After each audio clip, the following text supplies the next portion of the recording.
Hey, welcome back everyone to Comerit's What's Up Enterprise, where we explore the latest technology trends across industries with leading experts from around the globe. Today, we've got another great guest, and I have Cara back with us today to help me.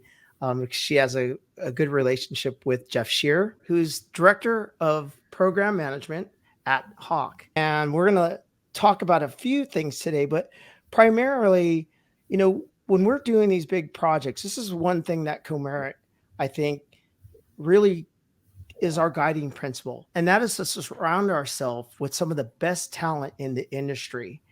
And we're going to talk a little bit about principles on how to incorporate having talented people in your organization while you're working through projects. But I think Jeff brings a good perspective and some key elements to running good projects. And so today I'm going to let Jeff go ahead and introduce yourself.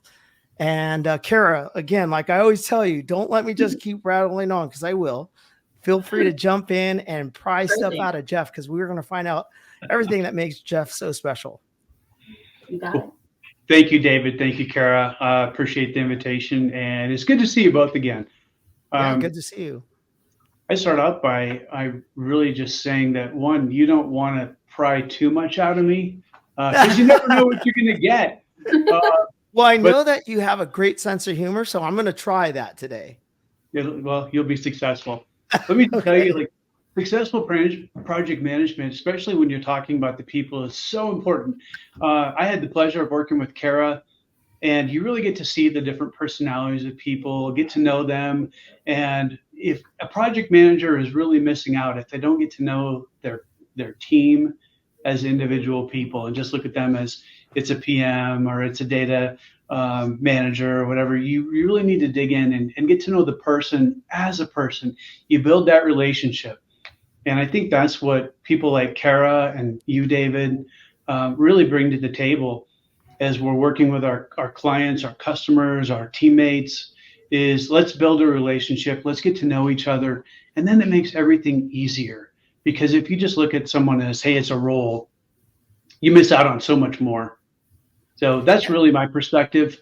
I get to know my people. We look at personality tests and things like that as tools to help uncover items that you normally miss. So it's got to be multifaceted. Can we step back a second and tell us about your relationship with Karen? When did you guys work together?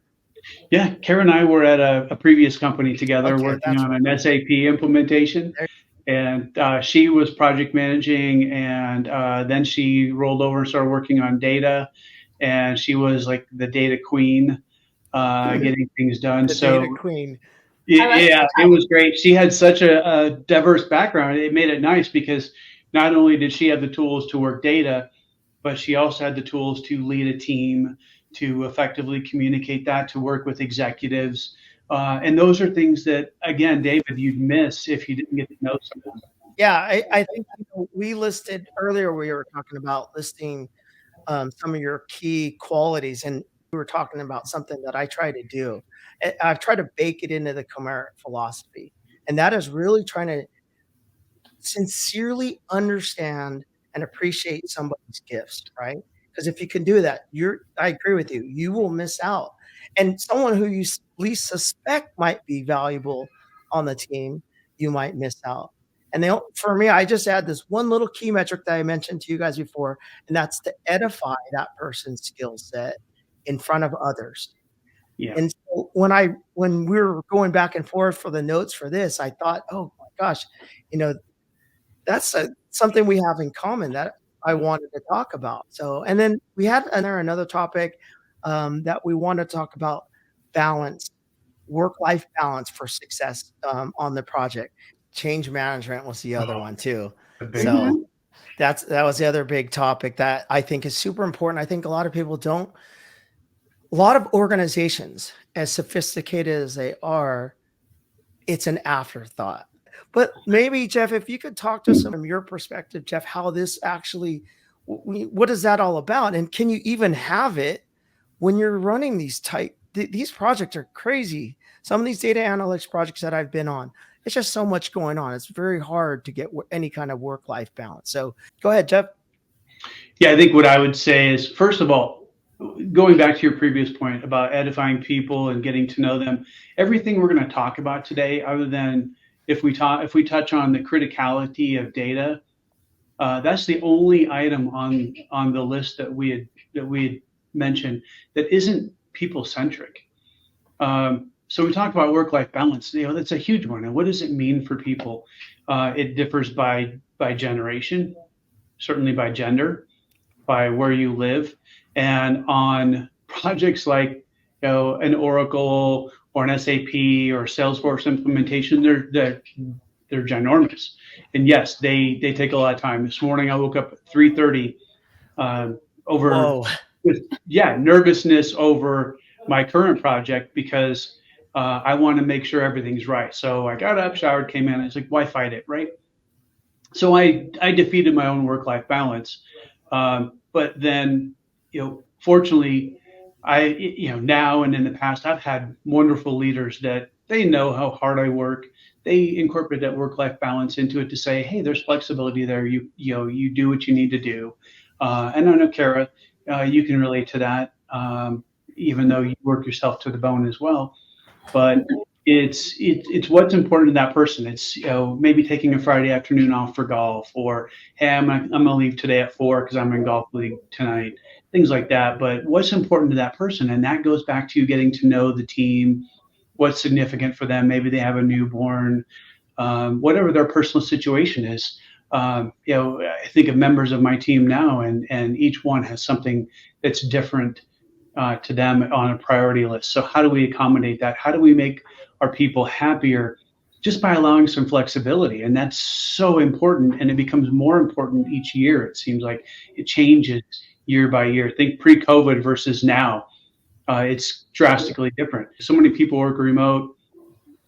Some people have moved far away from where their job was. And now as organizations are saying, come back, how do you still accommodate those folks that moved away without losing that talent? And how do we make that fair, or keep the people who didn't move away that we're now calling back to the office and they don't want to come back? So there's so many pieces of that. My initial response was, whoa, you got up at 3:30, but that wasn't, that's commitment also to your job, but that's also part of, sometimes we have to do that to get the balance back. Right. So the initial shock is, whoa, we got up at 3:30, but if you didn't do that, maybe you would not have the balance for the rest of the week. And so it was important. And that is part of balancing.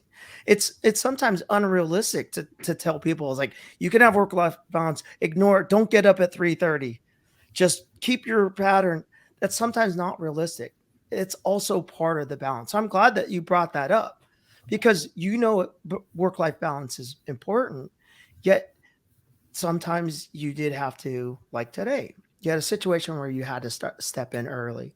But I can also appreciate understanding too, because, COVID's changed how and when we work, or and where we work. And so we have to accommodate for those type of things. Like I have my family here, and sometimes Cara, I know other calls. I've had my granddaughter walk in, and, if I'm good about it, I will tell people, hey, I apologize ahead of time. If my granddaughter comes in here, she loves when I'm on the camera and she sees people, so she might come and say hello. So, but it's a good point. But that's also, I think, Jeff, recognition that today's a little bit different. And so we have to accommodate for the changes that are occurring around us. And working at home is one of those things. I have to ask, are you working from home, or is this an office from your new company? So I'm currently in the office, but my company was kind enough to accommodate. I'm moving to Florida in a month, and so I'll be working remote with travel. But yeah, they were kind enough to accommodate that. So how cool. Again, work-life balance, right? Absolutely. Even the term work-life balance doesn't even really apply anymore, because your work and life are kind of intertwined when you start working from home. So it's all just kind of jumbled. They're not separate. Yeah. How many phones do we have, right? Yeah. And how are we connected on those phones? My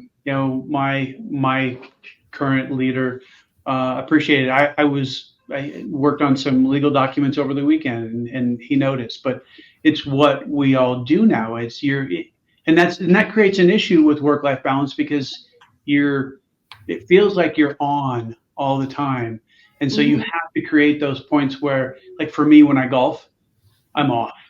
I don't I don't respond to phone calls. Right. My phone is playing music, and that's my time. So I do separate things, and we all need to. I think it's important.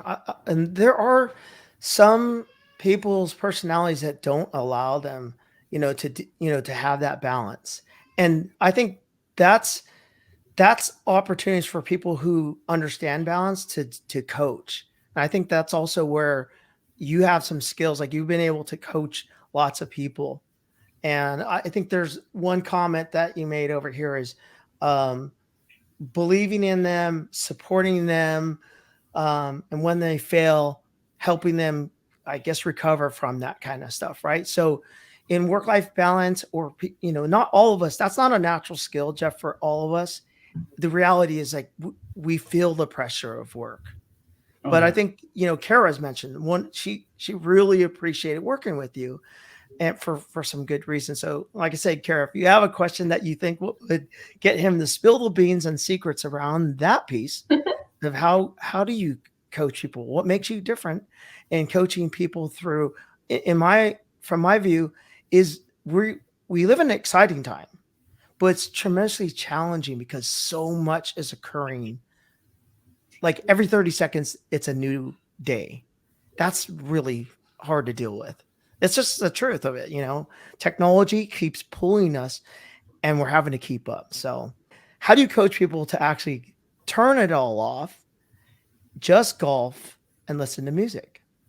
It's not that, it seems easy, but it's not that simple. It is tough. It is tough. And we talked about geographical boundaries. Cara and I have worked with folks in different countries, and David, I know you have as well. The cultural differences are so different that, in some countries, when you go on vacation, you are disconnected. In some companies, there is an expectation. I don't care if you're in Mexico on PTO, you respond. I have a different expectation, and I think people need to disconnect to recharge. And you made a great point a few minutes ago, David, about when we fail. Cara knows. I mean, I failed. I fail routinely. I fail often, but I try not to fail the same way twice. And I had an old leader that used to say, when we make mistakes or we screw up, that's tuition. It's tuition. So we're going to learn from it. We're going to grow from it. We're not going to do it again. And that's such a key point, that if we look at it that way, and especially as we bring newer associates in, and we talked about opportunities, we want to give people opportunities to grow, because then that takes away from some of our responsibilities. When we have someone that we believe in, we go, hey, here's an opportunity for you, Cara or David, and they take some of that. It helps with our work-life balance. It helps grow their career, and that's tuition without failing. And we have to recognize we win and we lose together. So many times you get an organization where, and Cara knows, you finger point. We've seen it. If something goes wrong, the first thing to do is, oh, Jeff did that. Okay, and I take those lumps. I'm a big believer, like, when my team fails, maybe it's one person, maybe it's all of us, but in the end, it is all of us. And for my team, it rests on me. It's my team. So if one of us fails, I failed. We grow together. And Cara, you have a real similar outlook. I mean, tell me about your thoughts on that. Yeah, well, I know from working with Jeff, one of the best things about having him on the PMO when we were on the project together is that I wasn't afraid to go to him if there was a problem. Right. A lot of times people will try and just like cover it up or deflect the blame or something like that. I could just be straight with Jeff and say, hey, this is going wrong. I need help, or I just want you to be in the loop. Right. And I could tell him what level of support I would need. based on things, but I wasn't afraid to let him know that something was going on. And that made us stronger. What about Jeff gave you that comfortability? How did you know that though? Because this is where I think this is a lesson for other program managers and people running big projects. Yeah, how did you know small, that? right? It starts small. So you can kind of start with, usually when you start a project, you're not going to have a catastrophic issue right off the get-go. You kind of start with little issues that grow over time. That's just the nature of these projects. And so, I just started with small issues that popped up and saw how he responded. And he was always someone trustworthy that I could go to. And not only did it protect me because I had someone to support me through those issues, but it protected him because he was not going to be blindsided when something came up. And we were able to work together to mitigate those issues early on, and communicate them up in a way that wasn't going to cause a fire drill, but also made sure that everybody knew what was going on and we could get those support systems in place early. And that's huge, right? There's so many projects where people like to say, oh, let me know of your issues. I'm here to support you. And then when an actual issue comes up, it's not responded to well. And Jeff actually did respond well and was willing to help and to jump in with us to solve it instead of just trying to cover it up. And I've seen that a lot of times. And that's what made him so great to work with. And that also helps with the work-life balance, right? If you know that you have someone that's going to support you on a work-related issue, you can also go to them if you have a personal issue. I was pregnant with my twins when I was working with Jeff, and I had so many appointments and some days that I just couldn't get off the couch because I was so dang tired. And I could tell him that, and he knew that I was going to eventually come back and get done what I needed to get done. Or if there was something critical, he would say, okay, I need this by this time. And being able to work with that is a big deal. And it just builds over time, right? That trust just builds over time. It's not something that happens immediate, but so if we're trying to get some, so Jeff, tell us, how did you learn, where did that come from? Did you have a mentor? This is a very important concept. I think if we can consider this with every major project, but it's often, I don't know. It's just, if someone hasn't been mentored, or I don't know, how did you gain that, where you could gain the confidence from the people we were working with that they could just come to you and walk it through? From my perspective, it really comes down to a two-way street, but it starts with, for me, my 3 guiding principles, and my team hears it all the time. My leadership hears all the time. I have 3. I'm open, I'm honest, and I'm transparent. I can't always tell you everything, and I will tell you I can't tell you, but I will never lie to you. I do not lie. I do not steal those things, but it comes down to those 3 guiding principles. I'm always open, honest, and transparent. And with people like Cara, it's very simple because she's the same way, a good person, hardworking. Not everyone responds the same way that Cara did.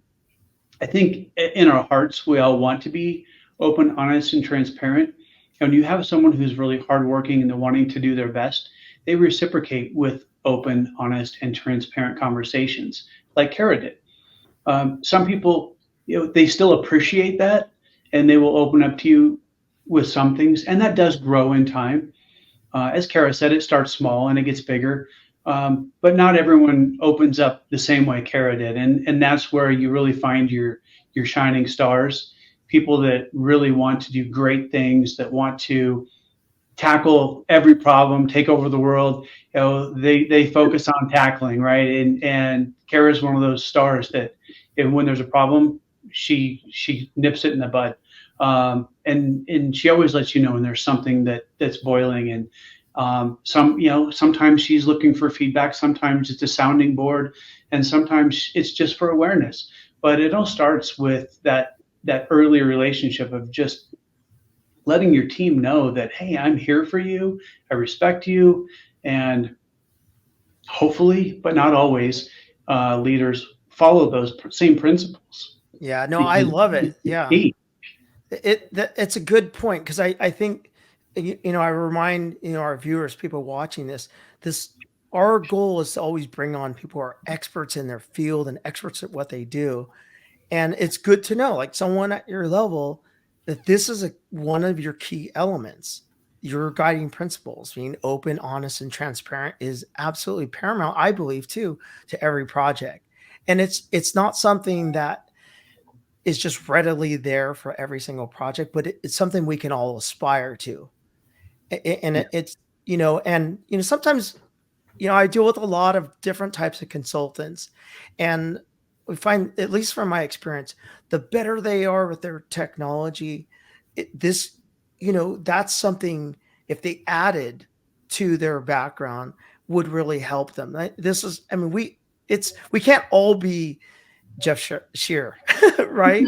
But we all don't want to be Jeff Scherer, right, either. But we could learn the elements, though, that make for good optimization of projects, like good basic principles. And I think that's a core one. In our last, so we can keep going, but I know, Cara, your time frame is a little shorter. But I do want to touch upon a little bit around. We talked about change management, and I think that your guiding principles play a role there too. But what I've found is that it's often an afterthought to think that, hey, part of my project really does need to be change management. It's like everyone's so focused on going live, user testing, launching this product, but there is an element of change management that needs to be understood, right? So talk about that for a minute, Jeff, and tell us, like, how do you accomplish that? Yeah. So as humans, by nature, we don't like to change. Some of us seek out change.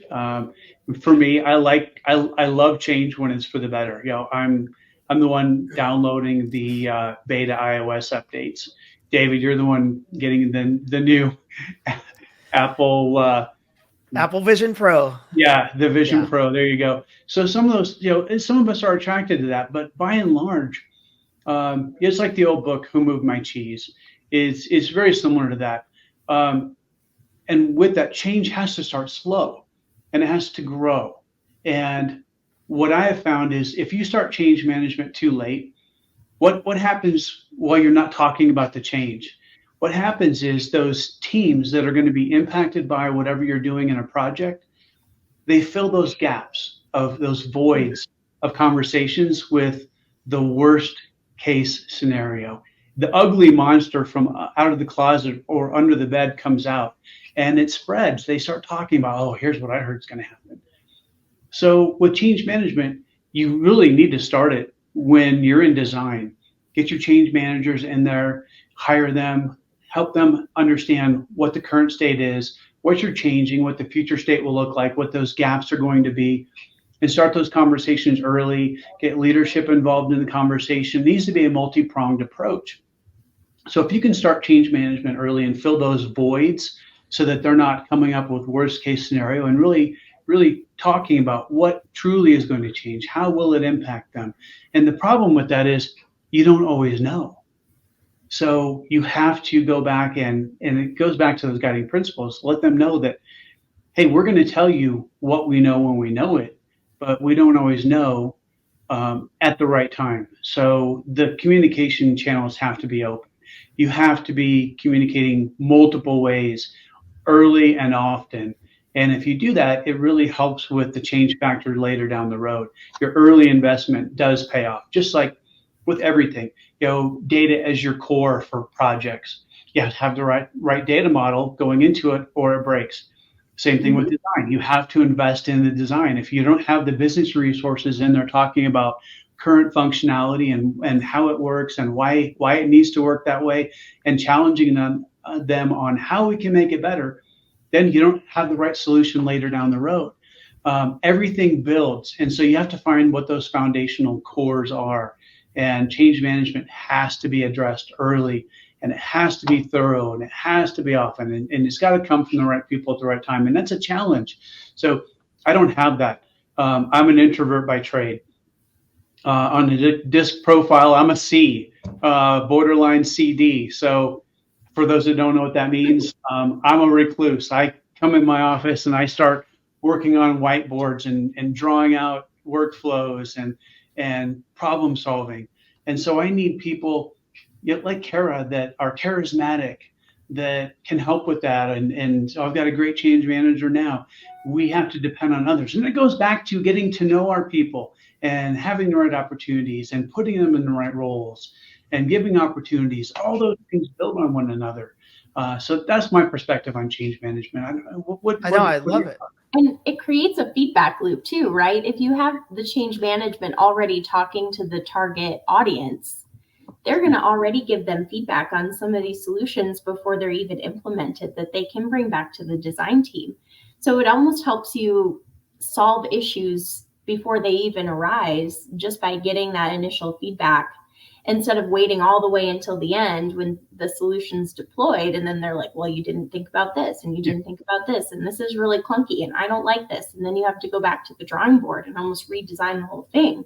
If you get that feedback early by getting that communication out with as much as you have, then you get this continuous feedback loop. And by the time you're actually deploying the product, you don't have as many tweaks to make to it. And so it works kind of both ways. Jeff, I would not have put you on as a recluse. I'll tell you what. So in the right situations, in the right scenarios, I come out of my shell, and we all introvert. I'm totally an introvert, but at the same time, from a business standpoint, you can't be successful as solely as an introvert unless you're locked in a room coding stuff. So if you're going to be successful in the business world, you have to learn how to talk to people. You have to learn how to appreciate people. And for me, it was a struggle. That was one of those things 25 years ago. I was noticing that I need to get better at this. And as I was get those personality profiles back, I would see the feedback on there, and I would read the profile. And even when I got my latest disc profile back, I read it and I thought, that sounds really ugly. I don't want to be that person. And so we have to be better for ourselves. We have to be better for others. And for me, like what we've talked about with people, I owe it to the people I work with to be better. Awesome. And it is a daily challenge to start conversations, but we have to do that. One of the reasons I brought it up is, have you ever been on a podcast? Have you been a guest on, something like this before? No. And when Cara brought it up, I immediately stood up on the back of my neck and I said, why me? That's not my personality at all. Believe it or not, that's a common response. That was mine too. So it was Carol's response, but I got to tell you, Jeff, you're a perfect natural at this. It's fun. I think this is good. This is something else you could probably add in there. You're totally natural. You could tell that, one, you've applied the principles. We know because we have also Cara doing validation, but you're also, when you talk about it, you're enthusiastic and it's so real. And it's like, Jeff must run a podcast because people are not as comfortable. And you're telling me you're a recluse, but you've got this, great character. I really appreciate you taking the time coming on here and letting yourself be vulnerable in this scenario. If you've never done it before, you're doing fantastic. So thank you so much. So if we've got a moment left, we've got a little bit of time left. I want to talk about change for a minute and just get your perspective outside of the business world, but just the world in general. We're going through lots of changes in technology. Obviously, we mentioned the Apple Vision Pro, but I just curious how you feel about the changes that you're seeing and likely we're about to see happening right now. So you can free from, just curious what your thoughts are.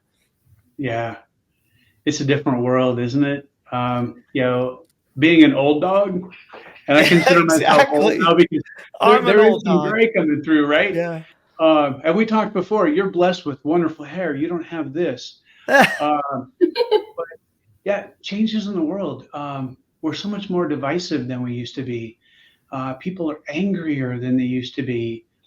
And that's really hard to see because deep down, I love people. And that's why I enjoy these conversations, but it's hard for me to start. But I love them just because I love people.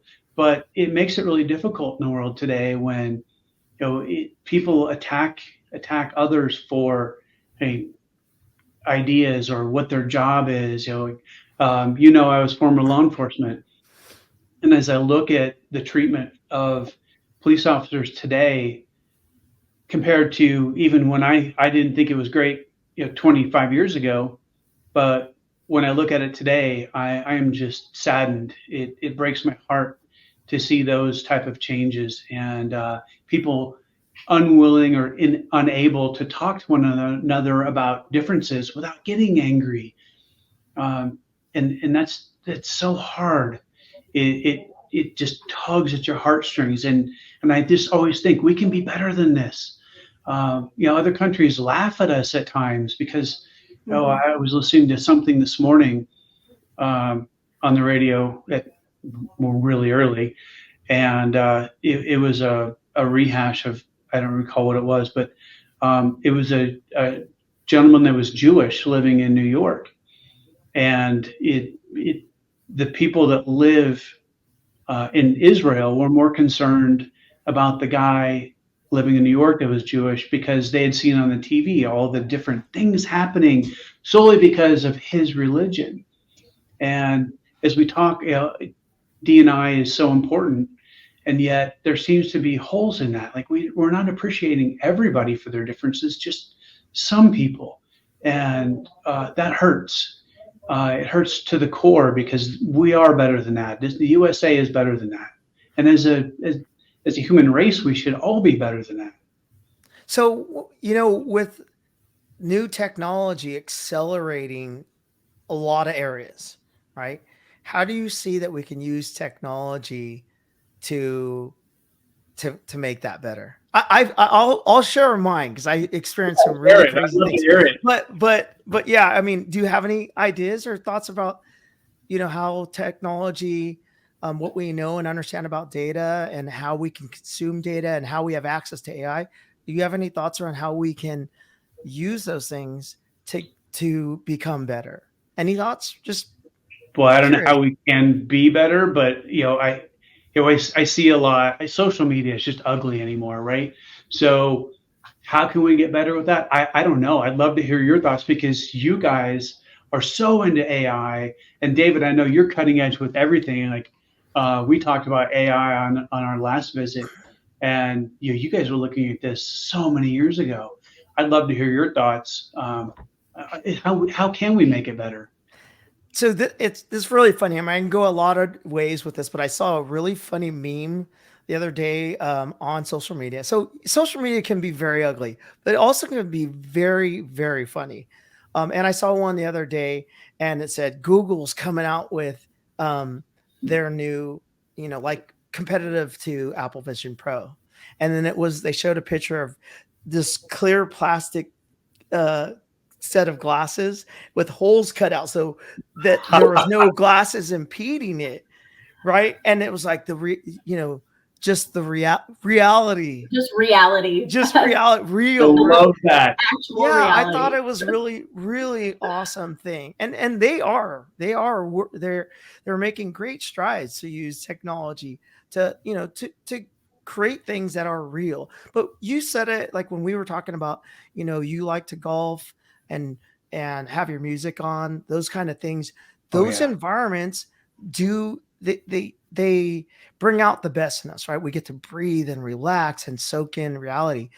The interesting part about the Apple Vision Pro is that they have this technology called immersion technology. And essentially I was pretty funny. I was out snow skiing the other day and I thought I should have just wore them out here, because you can go into record mode and record what I was, I have to wear goggles when I snow ski anyways, or when I do any, like a lot of the different sports I do require goggles. So I'd have them on anyways. And it's recording this immersive, like, surrounding. So later on, if I put them back on, you would not know if you're a goggle person, like you have to wear goggles to compete or whatever. If you put those on, you turn on the immersive of the recording, you would really feel like, wow, you're there. I can't explain it. I was telling Cara, you got to go and get this demo. But what I thought was interesting is Apple has this one demo of Alicia Keys, and it's her studio, and she's recording. Oh, this is just phenomenal. She's recording with some of her friends and artists and stuff like that. But I couldn't help recognize the fact that I was smiling the entire time, because I was sitting there immersed in her studio, and it was like I was sitting with them, and I was just enjoying just raw talent between the musicians, the recording artists, but also just, it was just happening. And I was just, it gave me a moment. I know it was technology and I wasn't really there, but for a moment I forgot that I wasn't really there. The technology's that good where I was actually immersed in the scenario, and I could not stop smiling because of that engagement. So, I love it. Yeah, so I mean, do you guys get immersed in things like, for me, Instagram reels make me smile. So we talk about, the bad of social media. There is so much good. Some You're good right. stuff. Yeah. And so, yeah, like at night, and my wife absolutely hates it. Because we'll be laying in bed and I'll have my iPad, and the bed just starts shaking because I'm laughing, and the dog gets upset. But those are the good things, right? So we have to balance that. When she's looking over, she's like, what are you laughing at? Yeah, exactly. Then I'll lean over like, you got to see this. And she's exactly. I do the same thing. That's funny. Yeah. But, we all, like last night I saw the guy at Waste Management falling down how many times because he drank too much. I mean, just funny things. It's like, oh my gosh, people really. But, there's so many out there. I agree. For me, all the golf ones. For you, it's people snow skiing. We could force the algorithms to show more things that's funny and uplifting. Oh, I like that. But the algorithm really everybody's attitude, right? You technically you could. So if you think about it, yes, that you could do this. You could actually create a whole new reality just based upon, shifting, like, hey, just keep making people laugh. Yeah. Wouldn't that be, that would be an amazing exercise. Yeah. To see how much you can influence somebody's like psychology by what you show them. That would be an interesting study to do. Like take a couple groups of people that, have the same attitude towards life or whatever, and set up their feeds to show, one is kind of like a bummer and one is like happy and funny, and see how that affects their moods over time. And you could take the results and actually change the general feeling of people in the country by how you target those videos. And they're probably doing it already. Who knows? But I don't know. David's probably going to tell you he's doing it. Kind of an interesting way to. I don't want to give away all of our secrets. David does it already. No. But you know what? Hopefully they pick up this algorithm and they get a message, the tech giants. Hey, turn the algorithm so that we're laughing and having a good time.